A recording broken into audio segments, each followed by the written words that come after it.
One Door Closes by G.B. Lindsey. At 7 minutes to 2 the contractor rang the doorbell, but by that time Calvin had been stewing with the need to get things moving, preferably yesterday. He pulled the enormous door open wide, a greeting halfway out of his mouth. The man on the porch, dressed in jeans and a green t-shirt and holding a clipboard, turned from where he'd been gazing at the sunray woodwork. "Hi, sorry, I know I'm—" and stopped talking. The realization felt slow, as though Calvin were waiting for the blood to move through his veins, because it was Will Cabot. Had to be wrong, but Calvin knew he wasn't. He found he'd squeezed his fingers tight to the doorknob, triggering something very near a cramp, and he let go. "What are you doing here?" Thank God it didn't come out sounding accusatory, but still, Calvin could only get the most basic, necessary of words to form. Will's mouth worked. He gave his head a rough shake, sending an uneven reddish fringe swaying across his forehead. "Did you need a contractor? For the house?" He licked his lips and pointed in the direction of the porch roof, but he kept going, as if he'd forgotten he was speaking. God, Calvin. 100 things begged Calvin's mind to look at them, yet he just couldn't drag his eyes past Will's face. Will had been younger, but now he wasn't. He'd aged through such a permutation that Calvin could see all of it in his features, the youth that was, the final change, and all that must have come between to make it so. Will stepped back, making the porch boards groan. He flapped the clipboard in front of himself like a fan. "I had no idea. I didn't know that you would be here." Another weakening gesture. Will's shoulders lifted and fell, and that was what made Calvin move back at last, push the door open wider. "You're the contractor."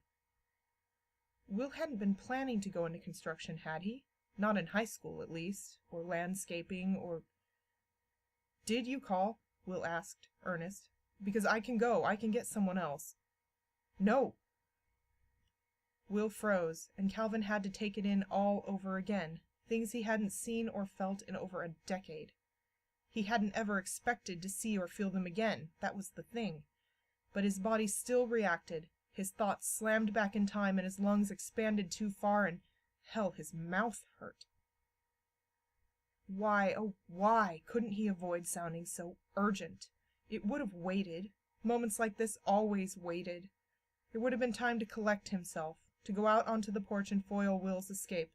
Correct misunderstandings patiently, rather than such a reach and grab and hold on rejoinder. Will? On the heels of the rush came a dense plunge in his guts, an echo of discomfort so long associated with Will's face and voice. "I didn't know you'd be here," Will said again softly. He had calmed down. Even after so long, Calvin could tell. Holy hell, he could still read Will. Like coming back to an old habit after ages of believing he'd kicked it. Calvin rubbed his lips and dropped his eyes. "It's new." When he raised his head again, he could see at once that Will was aware of what had happened to Audrey. He was staring at Calvin in such a way. "Come in." Calvin moved out of the doorway, waving Will forward. Will stepped over the threshold to Calvin's level, and he was still taller. Must have gained an inch for each of Calvin's in college. Will had always been long in body and leg, but he'd fallen favorably into it at last, in a way a teenager never could have. Not muscled, but well proportioned. Solid in all the places he hadn't been, and... Why was he taking inventory of Will's body, for God's sake? He had to stop, because if he could still read Will, it was a given that Will could read him. "Cal?" "Yes." The nickname was still a trigger, and Will's voice a stimulus he still reacted to. Maybe he'd never learn to stop. For a moment Will looked 17 again, overwhelmed and sad.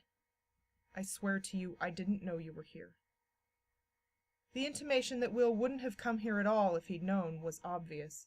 The clarity was what stung. "I know." Awkward now. He had to break this silence, no matter what came out of his mouth. "You heard about Audrey?" Will nodded. He lapsed into a stance Calvin recognized, weight on one leg, hands in his back pockets with the palms turned backwards so his elbows stuck out at either side. Will's other favorite stance had always been arms crossed over his chest, covering as much surface area as they could, as low as they could, as if he had been trying to protect his stomach from the world. Calvin forced his eyes to Will's face. She left the house to me. Us. He'd get to that later. I wasn't in time to see her, but I got a letter asking me to come, deal with some things. Will gestured, his other hand still in his pocket. He had a macrame bracelet around his wrist, the knots dark against pale skin and freckles. You're not living here, are you? I am, actually. Calvin cleared his throat. For now. Will's brows came down. He studied Calvin with plain interest. He looked good.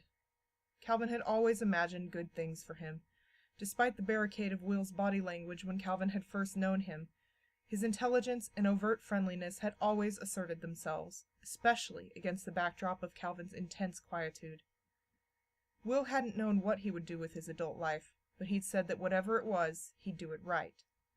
Never a question of ability or drive, no obstacles immovable in his path.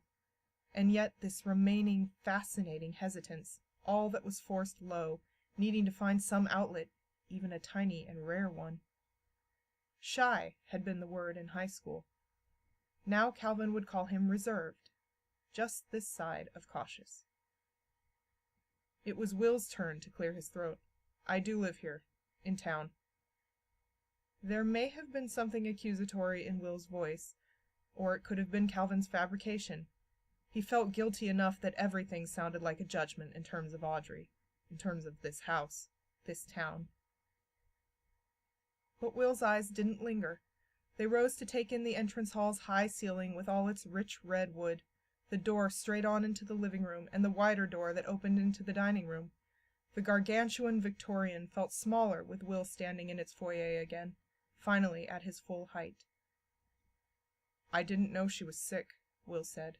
I was moving, new job, you know. I thought the house was being sold, that's why they were fixing it up. He focused in on Calvin again. You were fixing it up. You moved? He should get Will out of the front hall, further into the house, be a good host and do something other than stand here rocking from foot to foot. At least in the kitchen, Calvin could get him something to drink, or sit down and put the table between them. Hide his stomach. Yeah, Will followed him through the dining room, across creaking floorboards. I was in Pullman getting a degree for a while. Washington State, then.